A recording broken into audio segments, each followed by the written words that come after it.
Before Azeroth, before Tamriel, there was Norrath. This is the story of gods and mortals, dragons and empires, betrayal and ascension. Welcome to the full lore of EverQuest, from the dawn of time to the divine realms of the planes of power.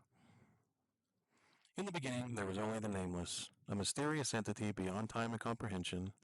From the Nameless came the greater gods, known as the First Pantheon.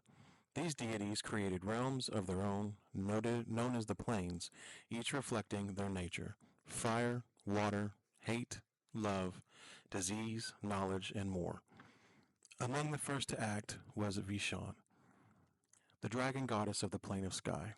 She chose Norrath, a then untouched planet, and scored its surface with her mighty claw, seeding it with dragon eggs. With this act, she claimed Norrath in the time of the dragons, the first beings of scale and power. This incited jealousy among the other gods. Rallos created races beneath the surface: dwarves, gnomes, and trolls. Tunare, the mother of all, created the elves. Prexis filled the oceans with his creations. And Rallos Zek, the god of war, made the ogres, giants, and orcs. Powerful but brutish tools of conquest.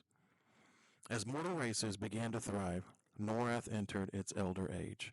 This was a time of discovery and conflict.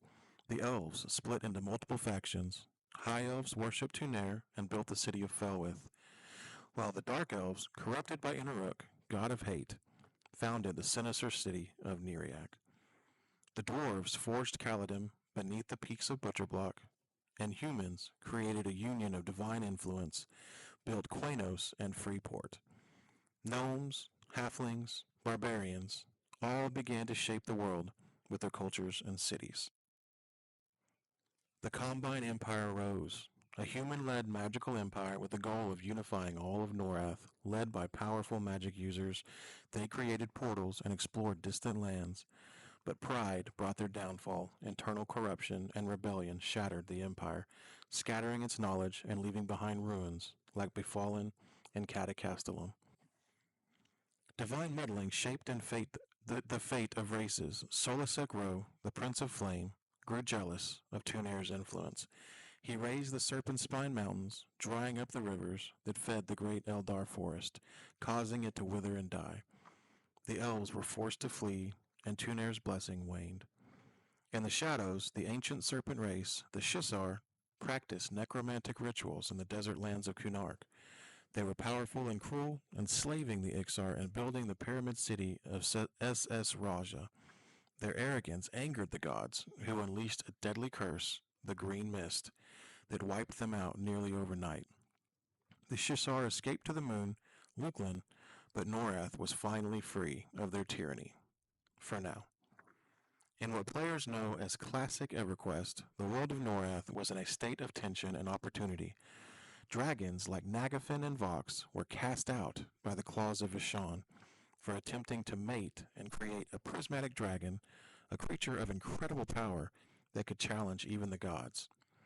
Adventurers began uncovering relics of past ages, venturing into dungeons like Guk, Befallen, and Unrest. Ancient artifacts, forbidden magic, and long-forgotten horrors lurked beneath the surface. The gods watched from afar as mortals grew in power, seeking wealth, glory, and sometimes even godhood.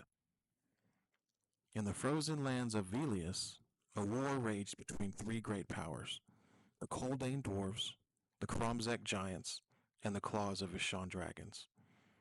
Each group sought dominance over the continent, and adventurers had to choose where their loyalties lay.